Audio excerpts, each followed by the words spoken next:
2025 has been a treasure trove of new transit in America. From the DART Silver Line to Amtrak's Mardi Gras to the new Franklin Square station on Patco, we've covered a lot on Classy Whale this year. And Massachusetts didn't miss out on the openings either, with a 37-mile extension to the MBTA commuter rail coming online this spring, serving 6 new stations that haven't had trains since the Eisenhower administration. This is the newly christened Fall River New Bedford line, also known by its project name of South Coast Rail, and I made sure to ride it on its opening weekend in March. But what's up with this zigzag of track in the middle? Is New England's whaling capital safe for a classy whale? And if I filmed this on the opening weekend, why are you only seeing it now? The only way to find out is to go for a ride. After dropping Calcadon off with her sisters, I book it to South Station. Entering the station, we pass through the concourse and reach our train, with the departure screen flashing all aboard. Ours is a mix of single and bi-level cars, and I of course take a seat in the latter on the top level. The first part of our journey will be on existing commuter rail trackage that, up until the week of filming, was called the Middleborough-Lakeville line. We pass the Red Line yard on our left and Amtrak's maintenance facility on our right, then run alongside the Red Line, pacing an Ashmont-bound train. Out the left window, we can see the National Grid's iconic Rainbow Swash gas tank, as well as maintenance work underway on the Red Line, and a train like ours heading northbound. Once we're out of Red Line territory, we pass through forests, swamps, and suburbs, such as Brockton. But most people on the train this morning are headed further, since trips to or from the new stations are free this weekend. Some riders even brought their own trains for the journey. Until March 2025, the Middleborough-Lakeville line terminated at Middleborough-Lakeville Station. But this has now become a seasonal stop for the Cape Flyer. Watch my video about that if you're interested. And instead, trains stop at the first of 6 new stations, simply called Middleborough. We pass a yard full of CSX equipment and a couple of older diesels painted in Boston and Maine colors, then leave the old line that heads towards Cape Cod. Middleborough Station is on the outskirts of Middleborough town, and will probably mostly be used as a park and ride. From here, the line to the south coast runs due west for a little over 7 miles. Then it curves south again, reaching East Taunton. This station is a ways away from the town of Taunton, and once again acts mostly as a park and ride. But it's also an important junction on the line, because as we start moving again, our track splits, with an eastern line heading to New Bedford and ours heading to Fall River. We stop at Freetown Station and run alongside the Taunton River, which takes us into Fall River. The station here is pretty standard for a newer stop on commuter rail, with high-level platforms, plenty of shelters, and the usual signage. But I only have a few minutes to see that, because I need to catch a bus, and before I do that, I need lunch.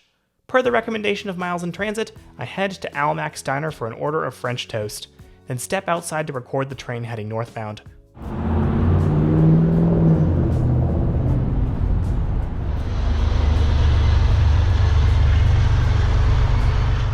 Up on the main street, I wait for the bus and nibble on my delicious treat.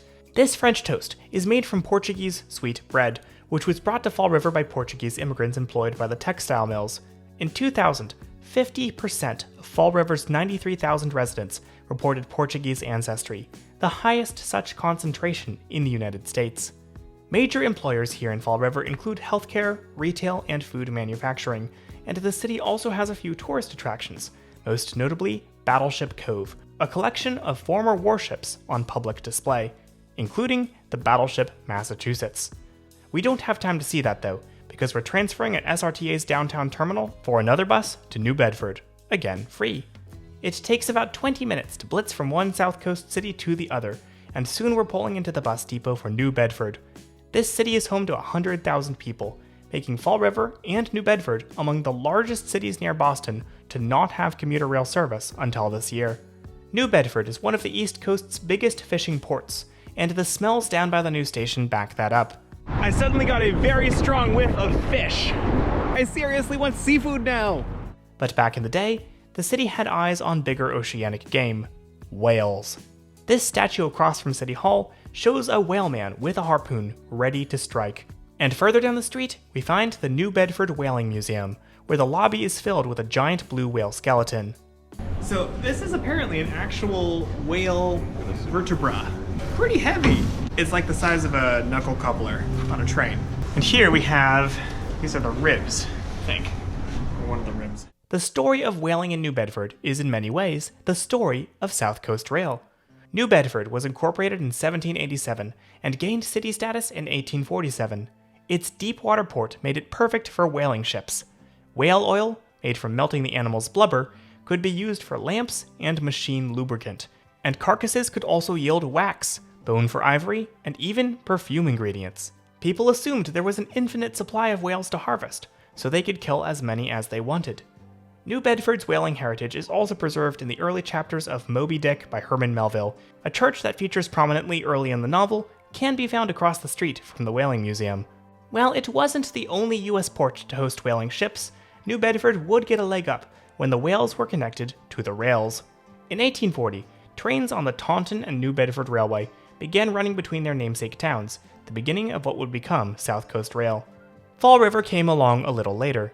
It was incorporated as a town in 1803 and as a city in 1854.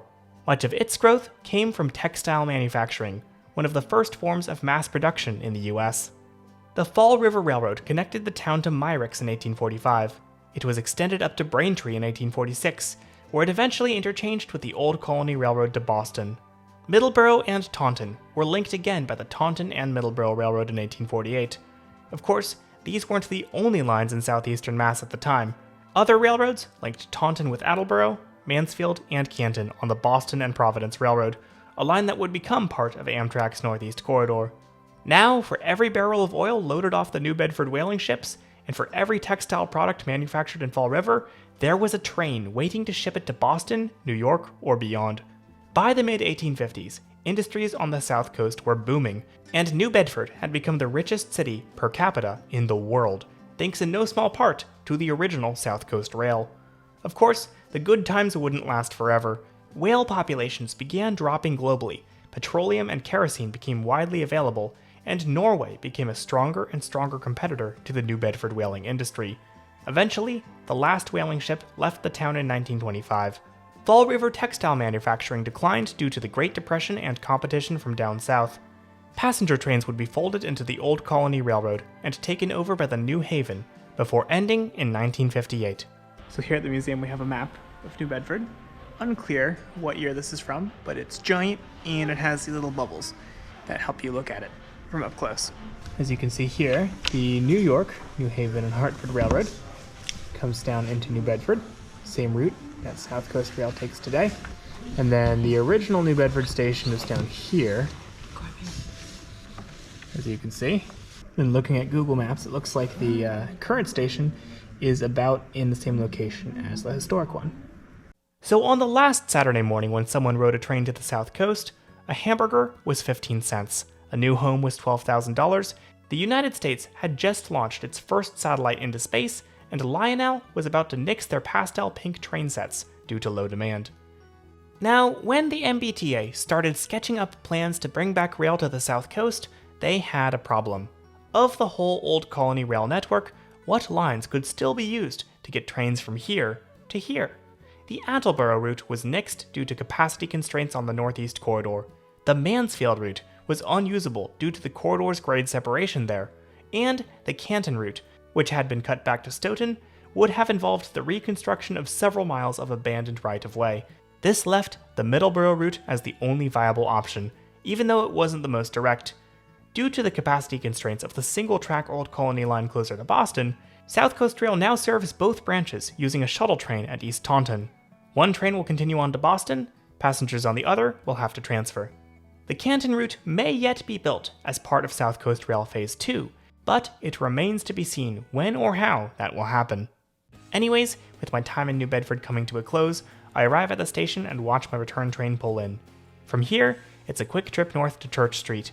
Then, we've reached the longest stretch between stations on the commuter rail. I would show you this, but... Now it's November, and South Coast Rail is still going strong, with 16 daily round trips on weekdays and 13 on weekends, all split between the two branches, and each running about 94 to 109 minutes end to end. I look forward to riding it to the South Coast again one of these days, since I have free will and a system pass. But if I filmed this on opening weekend, why are you only seeing it now? Well, I had originally planned on recording all of my voiceover before my trip and releasing my video day of, as I ultimately did with the Mardi Gras video this summer. But then, Tom from Trains Are Awesome telepathically stole the script I'd written. Okay, he didn't actually steal it. He just released a very well-made video of South Coast Rail's opening day that was by sheer coincidence almost shot for shot what I was planning. So I decided to pivot my trip and my video to focus more on the places the new lines serve, since he didn't cover that as much. That meant scripting and recording voiceover for a whole new video, which I really didn't have time to do. Meanwhile, on the day I filmed the video you just watched, Calcadon was hanging out with her sisters, and I would join them for dinner after my train ride. By the end of the night, we realized we wanted to move back to New England, to be near family, and near some really good transportation.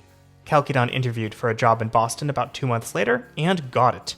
I finished OT school and got a job up here as well, and now, thanks in some small part to South Coast Rail, we're here in the Bay State and thriving, and finally getting around to releasing today's video. There is a reason I released this episode right before Thanksgiving, because oh my goodness, we have a lot to be thankful for. And I'm sure this year Fall River and New Bedford have at least one new thing to be thankful for as well.